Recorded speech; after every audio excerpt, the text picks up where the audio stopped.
Hello, my name is Rusty Coones, and I have with me Spike, an active member of a motorcycle club for 30 plus years, former NCOM National Board of Directors, former chairman of Confederation of Clubs, and active board member for 25 years, currently a member of Council of Clubs National PR Committee, currently an active member of the Motorcycle Riders Foundation and an active participant in the annual meeting of the minds, also a participant in the annual Bikers on the Beltway, and last but not least, an active member of ABATE. How you doing, Spike? Good to see you, Rusty. You too, man. Thanks for coming out here, man. I really Yeah, my appreciate you taking pleasure. the time. My So look, you've pleasure. got a lot to talk about. You've done a lot over the years. You've really been very active in all this, the MRF and everybody helping out against, unfair legislation. And I really appreciate that. And I think you've got a lot to tell us and a great story. But before we get into all that, I'd like to go back to where you first got on two wheels. How old were you when you first got on two wheels? Was it a mini bike, a motorcycle? What was it? Well, actually, it was a bicycle. Funny enough, which most people probably talking about motorized, but my father was in the Royal Air Force back in England, and he was away on an unaccompanied tour. My mother was at home with a slip disc and wasn't very ambient, so I had to find my own way to school. So I had myself a little bicycle at the age of 7 years old, going backwards and forwards. And I loved my bike, but I'd always loved motorcycles. So, like a lot of youngsters, I'd cut out the cornflake packet and put a little cardboard with a clothes peg in the back wheel to make it sound like a motorcycle, I did and that before. and run around thinking Yeah. I was on a big old Harley or something. Well, being English, a triumph. But anyway, then from there, um, I was always interested in motorcycles. My father had a Triumph Super Twin, and then for a short period, him and one of his best friends actually had the wondrous bike of all time, the Vincent Black Shadow. And so I just love motorcycles. And my first real look at motorcycles, we was traveling down in one of our early cars to the south coast, and we was going along the road, little English road, and a pack of motorcycles from a large national club from both England and America at the time. They went past, and I remember being glued with my nose flat against the window, watching these guys go past. And I thought one day I'd like to do that, wind in my hair, and it kind of stuck with me. That's fucking cool. When I was a kid, there was a Bass Lake run going on, and I was just a youngster, and I'd see all these bikes up there, and I was on vacation, and I'd be doing the same thing at the back window, looking at them and all excited. Yeah, yeah, it's inspiration, that's for sure. And Yeah. then, of course, once you get on two wheels, whether it be a bicycle or a motorcycle, you really get that feeling that this is what I like. And we went from bicycles to getting speed out of soapbox, racing down hills with just converting old prams from kiddies prams into soapboxes, sort of thing, and then got into racing bikes. My father bought me a Don Farrell racing bike, which in fact was worth more than my first motorcycle. And I sold that to buy my first motorcycle at the age of 15, which was a good old Triumph. And it was the Tiger Cub, little 200cc. Oh yeah. I remember that. Yeah. And what we had to do, I don't know how it was here for you in America, but in England, we were only allowed to ride up to a 250cc until we had passed our learner's test, which was quite arduous. And you had to wait a fair bit of time to be able to even get to take the test. And it wasn't, a definite. And a lot of people took two or three times to actually pass the test. Um, and it's much more difficult over there than what it was when I came to America and took the test here. Yeah, here But it was pretty simple. Here, I think you'd be 15 and a half. You could get your driver's permit and use that as your motorcycle license until you got to be 16. And then you had to take the drive test and you just went to the DMV and you rode some figure eights and different stuff, you know, and all that. And you got your license, but you could ride any size motorcycle at that point. yeah, that's incredible. We used to have someone ride behind us and follow us all over town, and we had to do, a whole bunch of maneuvers. And so the way to get around that was if you put a sidecar on, you could have unlimited CC. So a lot of us would buy these little Watsonian sidecars, which are like a little bullet shape and didn't weigh anything. And we put those on the side. Then we could go up to the big boy bikes, the 500s and the 650s and that. But I remember being at school and we had a metal workshop and woodworking shop. And metal workshop, all of us guys that were into motorcycles, we had all the under 250cc. So we had the BSA Bantams, the Tiger Cub, we had the Aerial Leader, the Aerial Arrow. We had a lot of makes of bikes that pretty nostalgic thinking about going back to those days, but they were all under 250. Man, those are vintage. Wouldn't you like to have Yeah. those right now? Oh, do I? All the times I wish, some of the bikes that we've all had over the years, Oh man. if we'd kept hold of them, they're worth their weight in gold now. You know, it's funny, man. Back when I first got into it, my first real Harley was a 1941 knucklehead chopper. And we used to throw all the good stuff away and strip those things down. And you know what I mean? And I mean, I really, thousands of dollars worth of stuff in the trash. Of course, back then it wasn't worth anything, you know? yeah, But yeah. you could only have all those parts that went to the scrapyard, you know? I know. Crazy, man. All It's right. crazy. So after a while, you immigrated to America, huh? Yeah, well, before that happened, my whole life has been marred by massive milestones that have changed my life, and I was riding my Triumph to a part-time job that I had while I was going to school. I was going weekends and summer holidays to work. Actually, an abattoir was a pretty arduous, tough job, smelly job. And I went down to I was going to work one day. I'd come home for lunch and I was leaving. I'd just gone up the road, probably a mile and a half, 2 miles, going past a famous hospital in England called Stoke Mandeville Hospital. And I had a Triumph Tiger Cub. It had apes on it and a big old sissy bar and wing mirrors, overtaking mirrors that were, up in high in the air. So it made it look like, you could follow low flying aircraft behind you. And I had a lady unfortunately turned right in front of me. She was late for an appointment for a job position there as a nurse, I believe, and she pulled right in front of me and completely took me out. And I had pretty severe injuries. My I shot through the handlebars. I left my thumb in the clutch lever, Yeah. and my head flew through the air, and I went down into the side of the car. The roof came up like this. The roof came down, the floor came up, and my legs, scorpion like a scorpion's tail, went over the top and dented the roof.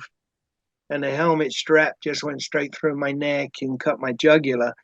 Um, Ooh, yeah. and there was an ambulance just about 100 feet away, coming ready to pull out. They jumped out, put swabs, but of course, I lost so much blood that my veins kind of stuck together like a plastic bag does underwater. And they rushed me to an emergency um, hospital. Actually, it wasn't that hospital. They had to take me down the road to an emergency. And um, they said that I passed away a couple of times. They brought me back, revived me, and then I went into a deep coma, which was self-induced, not by the hospital. And I was in a coma for 4 or 5 days, and that changed my life.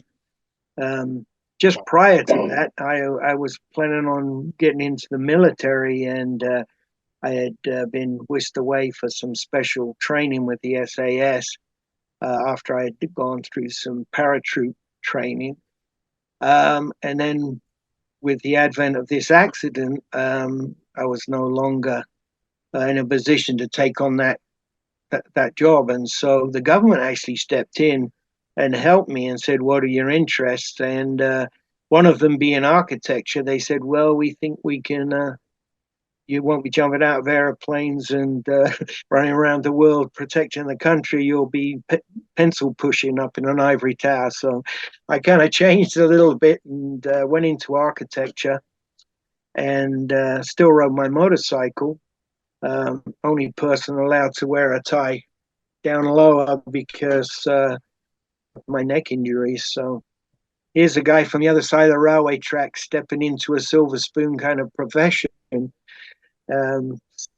So that was quite interesting. That is interesting. So then, you know, after that, I got an opportunity to come out to America. I worked for the government as an architect for 10 years, actually, and worked on a new city that was being built, Novospil City, outside of London, called Milton Keynes. So I got lots of, I had a good job, good position. Plus I was into martial arts, and I was fighting for England at the time doing Taekwondo. And I came out to the United States to visit an English friend of mine that had married an American lady. And he invited me to his workplace, which was a big ad agency, and they had some consulting work. And I got an illustration and art background, of course. And so I ended up working 5 of the 6 weeks that I came out to visit. And I was offered a job on the spot. And it was the second largest ad agency in the country. And the offer seemed very good. But I told them I didn't want to burn any bridges in my job back in England. So I went back and talked to them. And they said they'd hold my job position open for a year. And if I came back, so it was a win-win situation. I decided to come out to the States 6 months later. Got my first bike out in the United States, was actually a little Suzuki Enduro, just to get me around. Bought a big old Chevy station wagon, and I had this Suzuki Enduro. A lot different from the bikes I've been riding in England. Then during my time out here, I had a fiance back in England, and she was going to come out and see if she liked it, and was going to, make a life out in America. Well, unfortunately, as would happen with my with my life, things turned a little sad there. Unfortunately, she met an early demise in a car accident back in England, so that left a lot of memories I didn't want to go and rush back into back there. So I decided, I think I'll stay in America and make a life out here. So wow, that's what I did. And I was riding around, got myself a little Honda chopper with a sissy bar and apes. And I was on there with my drain pipe trousers and my brothel creepers. And I thought I was Jack the Lad, and people be waving from their Harleys, and I didn't realize that there was a little difference between Harley riders and Honda riders back then. Because in Europe, everyone just, whatever you're riding, everyone's, hey, that's great. Yeah. And anyway, to cut a long story short, I went from, I had several bikes, and I loved that little Honda chopper, but I ended up buying myself an FXR, and it was the FXRS which came out in 1985, which was, that was a milestone bike and a very sought after. Yep. And I love that FXR, and to date, believe it or not, I still own that motorcycle, and it's got 498,000 miles on it. Gee, that's a lot, man.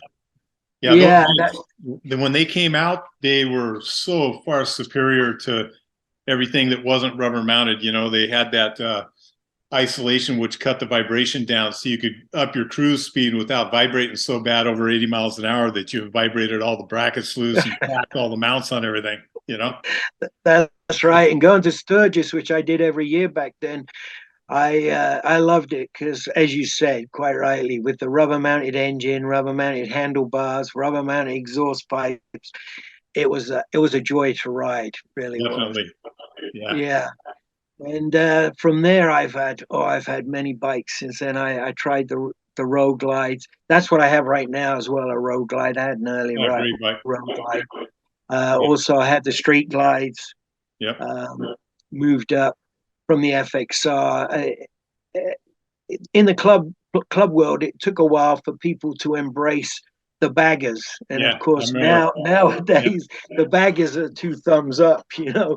Yeah. But I had a vice president in my chapter that had a bagger, and he was one of the first guys that I knew around in the club world to have a bagger, and then suddenly he wasn't the Lone Ranger. Everyone moved to the You know, baggers. it's funny, man. Back in the early to mid '90s, not many of us rode baggers, and so my second bike was an FXRT, and it was super clean, but it had everything on it, the windshield, the bags, and everything. People say, "So you rode your couch over today, huh?" I mean, they'd shame you for it, you know. Exactly, I know. And now Um, everybody is taking like the Softail STs and everything else, and they're putting all the knockoff FXRP and T fairings. They're the hottest thing going right now.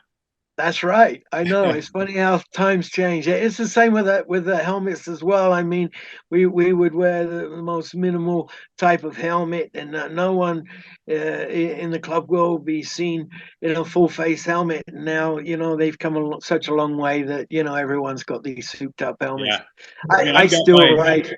I got my phone, I got the intercom in there, I Oh got yeah, everything, the stereo going all in my helmet, you know. yeah. All the mod cons are there now. I know. So yeah, times have evolved, bikes have evolved, and you know it's been an interesting trip. It really has. So anyhow, after you were over here for a while and you're riding on the FXR, um, when did you start getting involved in activism against what you felt to be unfair legislation, which we've all felt some of that? Yeah, I think we just touched on it. It started off with a helmet law because I'd done a lot of due diligence on helmets, and I think that and many other things which happen should be a freedom of choice. You know, if you want to climb a mountain, you don't necessarily have to wear helmet and safety equipment like one probably should. But I think it should be freedom of choice. And when the helmet law first came into it came into California to do with, first off, children had to wear a helmet before the adults. And when that first came in, whether it's a good or bad thing, I'd had my experience with my helmet and my strap, and then losing a friend with his head bouncing off the ground at 2 miles per hour. And the fact that most manufacturers of helmets, um, not all of them back in the 90s and 80s, we did have some American manufacturers, but nowadays they're all foreign manufacturers. And so if you have an issue, it's hard to, you know, to have any recourse and say, hey, the Department of Transport does some testing on helmets, but not all helmets. There's no list out there. So that also is a little bit iffy. You don't know, you know, just quite how good your helmet is. Um, so anyway, I'd go up to Sacramento and join the groups up there in California, and we would do the helmet rallies. And then when I became a club member, then that opened up a complete, you know, different ball of wax. And I noticed that motorcyclists generally, whatever background they came from, because of the stereotype of motorcycles in the media, motorcyclists with all those early movies that we used to watch, the B movies, and they were sensationalized and made the motorcyclists the bad boys. And we have to live with that even today. You'll get. I have friends that are in motorcycle ministry and church groups that have a patch on their back, and sometimes they're looked upon as being some of these bad boys from the old movies back in the 60s and 70s and things. So we have to live with that, and I just feel that we are treated sometimes a little bit different. Being we're not a recognized class of people, and in the motorcycle community, we're very lucky. We embrace every sector of society in the motorcycle community, and that's phenomenal. Some people don't realize, we've got all these ethnic clubs, we have blue collar clubs, we have law enforcement clubs, we have fire clubs, we have ladies clubs, we have gay clubs. We have every sector of society. We have the outlaw clubs, we have the family clubs, we have the clean and sober clubs. We have all these clubs, and so I like just to make sure that we get fair treatment. And being a motorcycle activist covers a lot of areas, not just us personally riding, but things like with your background with Illusion Cycle, you produce some wonderful motorcycles. And if some of the legislation have passed through, we will be able to produce those customized bikes and do some of the fine, basically artwork that we get from motorcycles. So there's a lot of things. Absolutely. So look, I want to break down these different organizations. You've worked with so many. I don't want to put them all in one lump. I'd like you to get into the details. So let's start out with NCOM, National Board of Directors. Can you fill me in a little bit about NCOM and what your experience was with them? Yeah, I would like to introduce what led up to NCOM, which was when we talk about activism, there were some major clubs out trying to fight some of the legislative issues that were going through, and that was in the early 70s that became prevalent. And then in 71, the Easy Rider magazines, which were out there, their issue number 3, the editor at the time had put a plea out to the motorcyclists to get together and form a group that would be activists and look out for anti-legislation. So that became an organization called the National Custom Cycle Organization. And that, in fact, developed into ABATE. Now, was that around the time that MMA started also? Yes, MMA was a strong force, and that was I believe that came out of California. ABATE was developed from that early organization with Easy Rider magazine, and in 72, Keith Ball. It was in February of 72. Keith Ball, who then was I believe the editor of Easy Rider, started sanctioning different chapters of ABATE nationally around the country. So that was an interesting time. In 1974 was the actual date of the ABATE charters, and when they started showing up. And at that same time, MMA, Modified Motorcycle Association, developed as well, which was a good platform as well. So then, going on another 10 years, in 1985 was when the ABATE of California started getting into the legislative issues with the children's helmets. And then in 1986 was when NCOM really birthed, and NCOM was for motorcyclists. It was bringing together of clubs around the country, and ultimately it's clubs and MROs, the motorcycle rights organizations. So that you know, I'm just recalling back. Yes, in '86, NCOM started up in its infancy. It was really a series of Confederation of Clubs, which was called COC, and they all come under the umbrella of NCOM.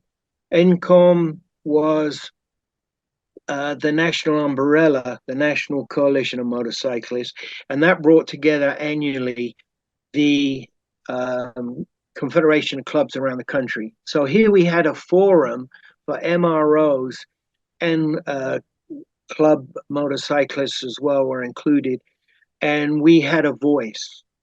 Some of the COCs were in areas where ABATE was very strong, and ABATE was the backbone of NCOM as well.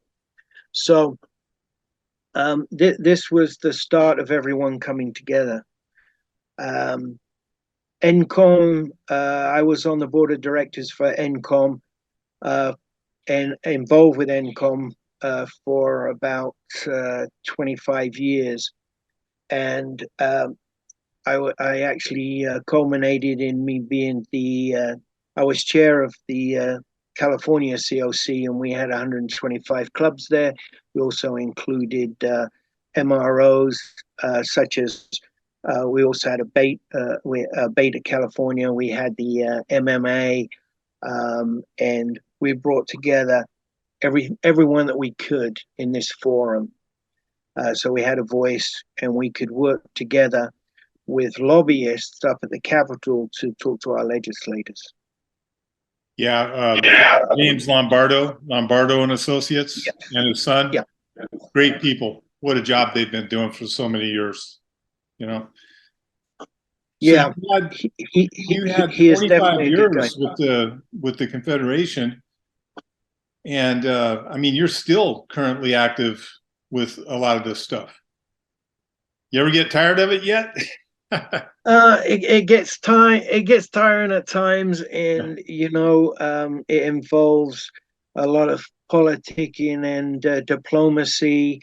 Yeah. Sometimes you have you've got to win over your local assemblyman, and you're working both sides of the fence. So it's a bipartisan effort. So it's good. We're dealing with this community of people, the motorcycle community, which embraces everyone. We're dealing with politicians on both sides of the fence, and whoever's prepared to help the motorcycle community, we will work with them, helping them and them helping us. So that in itself is hard work sometimes, trying to get everyone in the same direction, No doubt about it. So you've got the Motorcycle Writers Foundation. What are you doing with those guys? Well, we've had this situation where the ABATE chapters and ABATE works at state level, and we do legislation locally at state level. With the MRF, we work at a federal level. The MRF that came about back in 1987, and the reason the MRF set up shop was they was concerned about some of the stuff that we don't always consider as motorcyclists that's going on in the background, like we just mentioned a little bit ago about customizing motorcycles and things like this, and working with the motorcycle industry.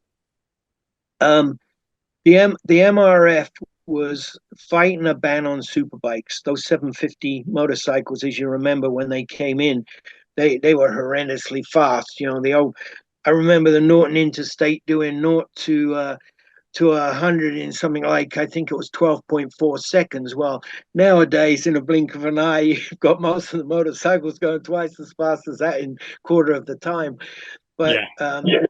you know, when they tried to ban the super bikes, the MRF stepped up and they got some legislation through to support that effort, you know, to stop that happening. So the MRF has got a nice history. You can go online. I would encourage any motorcyclist that can to join these MROs because they fight for our rights and they fight for legislative issues. So you've got the ABATE working at state level and the MRF working at federal level. The MRF does a meeting of the minds once a year, and we get together to discuss what issues perhaps we should be talking about. For example, this last year, you know, we're talking about ethanol going into the motorcycle engines, and that's something we perhaps don't want.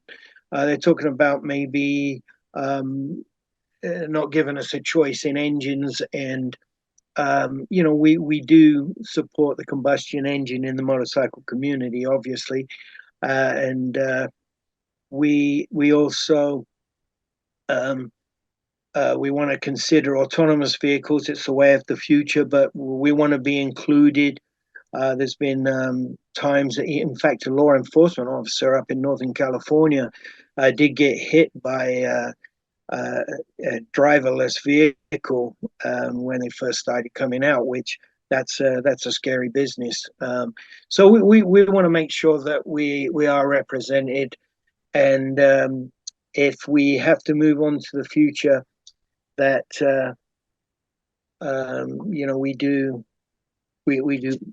think about you know, the ramifications getting to that point. So Right.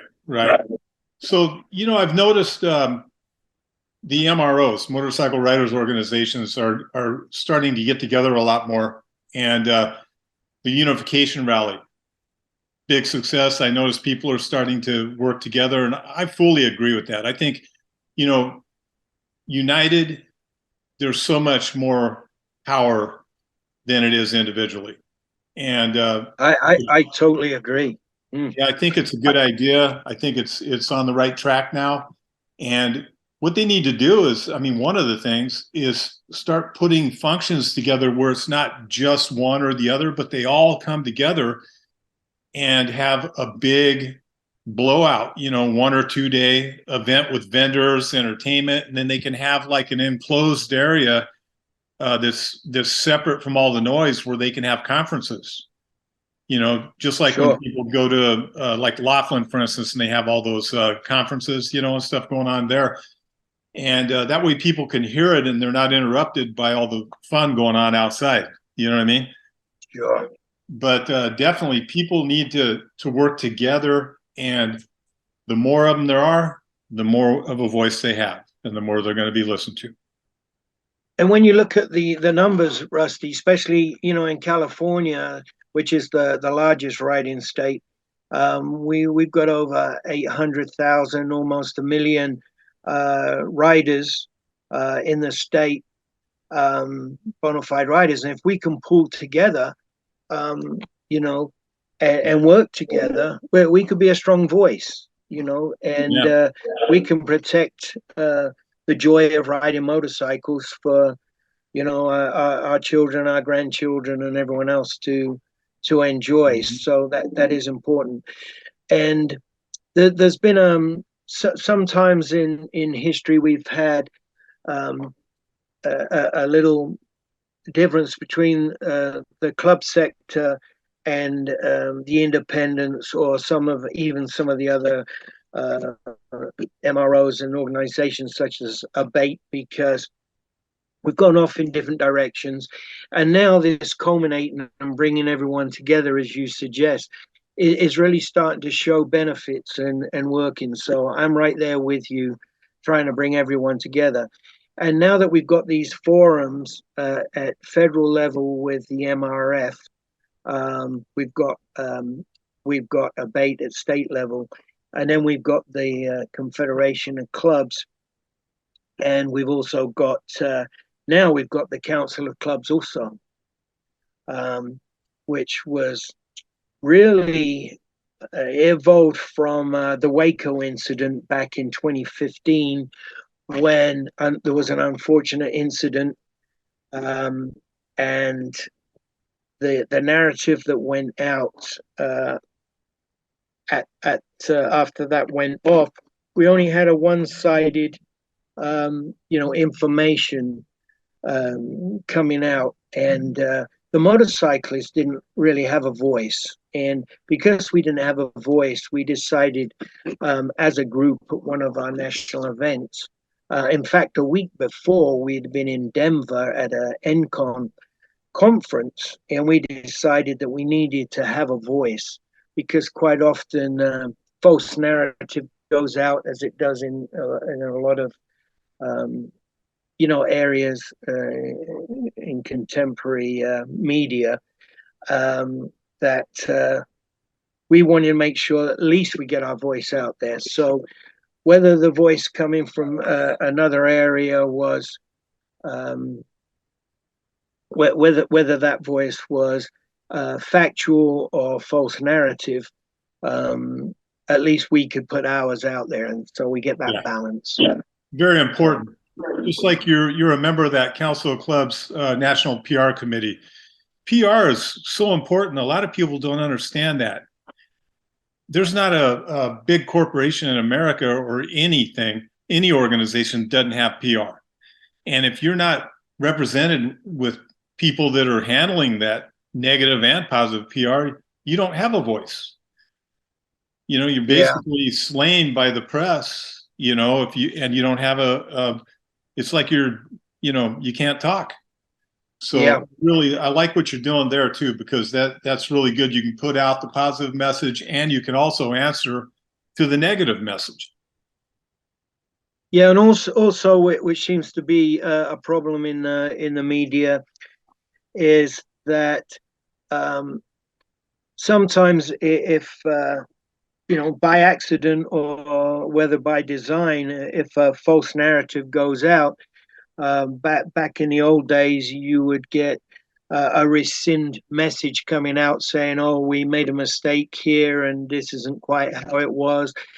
That doesn't happen anymore, and so what goes out initially is normally what's left in someone's imprint, and of course the motorcycle community generally, and it comes back to what we talked about a little bit before about image and what the general public perceive as what bikers are all about. And yet, as you know, and I know, we have a lot of professional people, and we have a lot of great people in our clubs, and we might have one or two bad apples here and there, but every sector of society has those. Sure.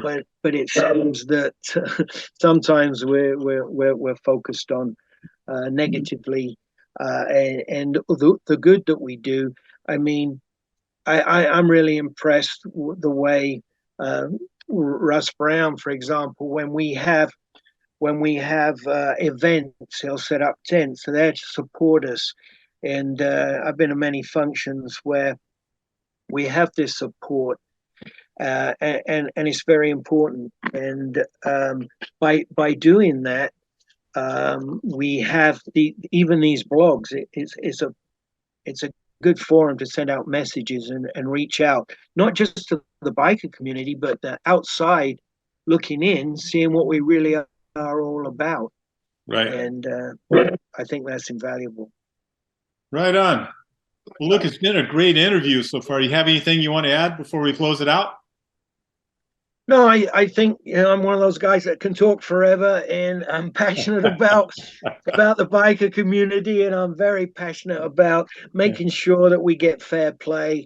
And I want to live out my life riding my motorcycle, and I want everyone to be able to embrace that wonderful feeling we get, which it's kind of cornball, because we all say it, unless you've been there and done it, you can't really understand it. But Well, It's great chatting with you, Rusty, and as always, thank you for what you're doing and what Russ Brown's doing, and opening our lifestyle to the general public and well, to other we want to motorcyclists. thank you for all you've done for all these years, because a lot of people don't really know you're not out there broadcasting 25 years plus of activism in our behalf.